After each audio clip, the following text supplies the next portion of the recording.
కేసీఆర్ గారికి అవినీతి మరక ఎవరి వల్ల అంటింది అలా అది ఆలోచన చేసుకోవాలి కదా మనం కూడా.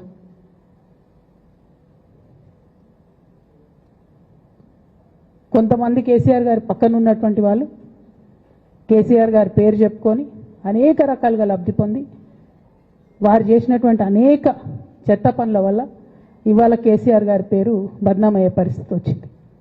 అయినా మళ్ళీ వాళ్ళనే మోస్తాం, అయినా మళ్ళీ వాళ్ళనే ముందుకు తీసుకెళ్తామని అనుకుంటే పార్టీ ఎట్లా ముందటికి పోతుంది?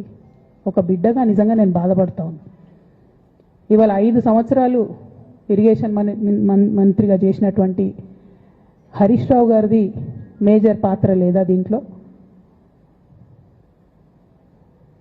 అందుకే కదా కేసీఆర్ గారు వారిని సెకండ్ టర్మ్లో తప్పించిండ్రు. ఈ మొత్తం కాళేశ్వరం ఎపిసోడ్లో కేసీఆర్ గారికి మరక అంటిందంటే 2-3 వ్యక్తులు కారణం. మాజీ రాజ్యసభ సభ్యుడు ఒకలైతే, హరీష్ రావు గారు ఒకలైతే, మేఘా కృష్ణారెడ్డి గారు ఇంకోడు, మేఘానో బోగానో ఏదో.